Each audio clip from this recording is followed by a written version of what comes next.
Hello everyone, Pineaaronapple here with the midway point of the Heathers TV show, or Episode 5, Reindeer Games. Things in this show are getting strange, so let's see where we get taken on this wild ride this week. Oh, wait, hold on. We're in Tron now? The original or the strange sequel? Or the cartoon series?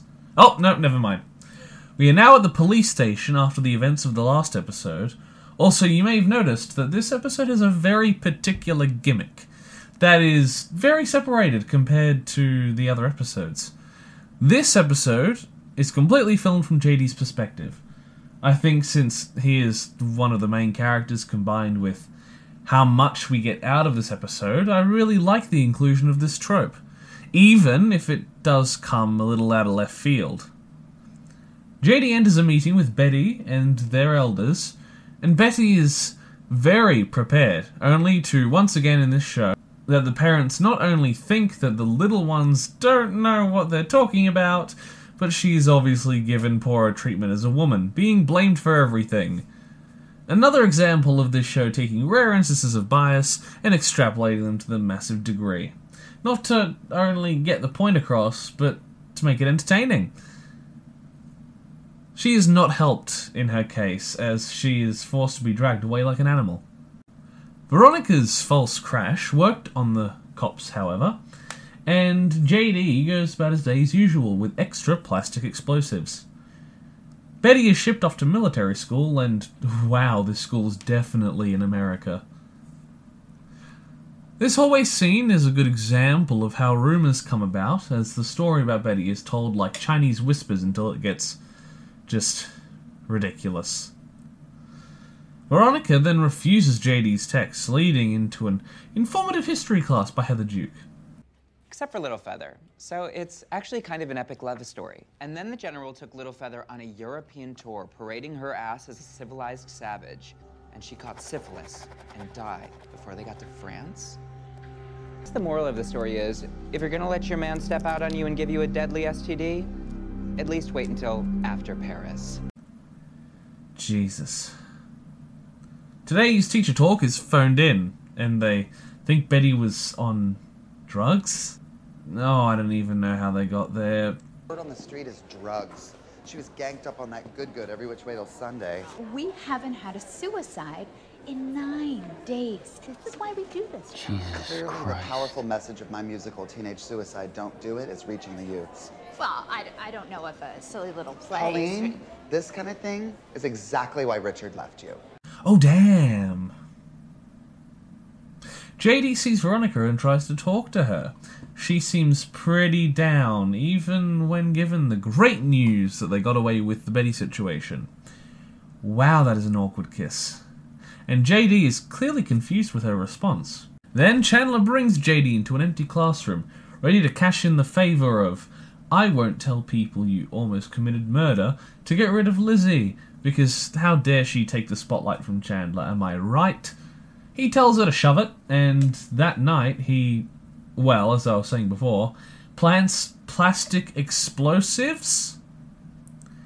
That's new.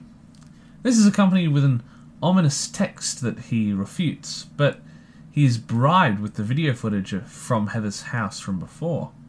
This leads him to concede in getting rid of Lizzie, as he sets the timer for the statue's destruction. JD then goes to a strip club? Okay. Oh, look, the pedo! Here he finds Duke's stepmom, Jade. He discusses where he can get an unmarked firearm. And it's good to see that even though she would like to kill Heather, she still respects trans rights. She gives JD the contacts of one Dr. Destiny. Pretty sure that's got to be a DC villain, right? This Dr. Destiny is a dentist who must really like Moby Dick since its iconography is fucking everywhere since it has a connection to the source material.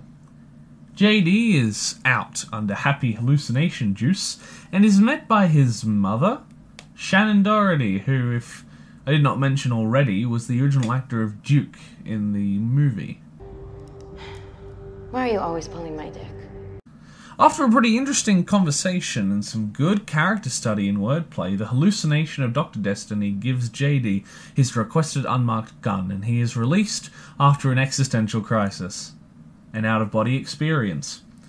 This gun is then slipped into Lizzie's flowers. Wait, how the fuck did she not feel that weight? You telling me that a stack of flowers weighs the same as a metal Glock? I'm just so happy to be alive. I think she was coming for me this whole time. I think the note was actually directed toward all of us, Pauline. I don't see what she'd want with you, Maurice, but, you know, if that's what you need to process this... You're a sick woman. Christ. Duke, well, I will let her speak for herself. You smell like cigarettes and beef jerky. You're sleeping with my stepmom. I really don't have time for this, Heather.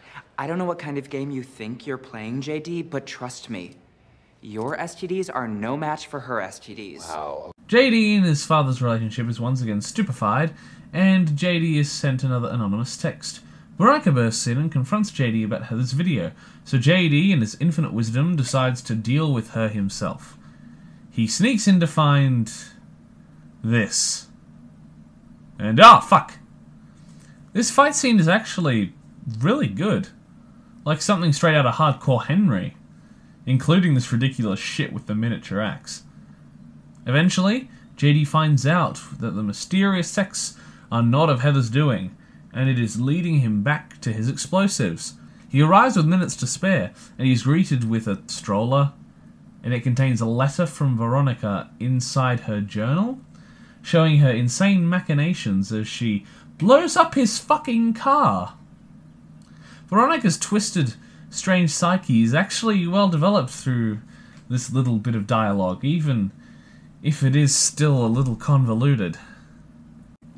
Veronica watches on, lighting a ciggy with the car flames, in a really good shot, and she elects to drive away, leaving JD with only his burning car. Ouch. Now, on to colour coding. 1. Duke really likes green, even in a stationery. 2. JD only uses black pen, his representative colour. 3. JD sees most of the women around him wearing red, much like his mother did in the first episode. 4. Everything in Chandler's house and Mini House are so red. 5. Both the writing cover and bookmark in Veronica's journal are blue. 6. Veronica is now wearing red to emphasise her imposing stature over JD. Finally, episode 5 of Heathers was an interesting and entertaining experiment in this very modernised show, and achieves far greater in practice and story-wise compared to the last episode.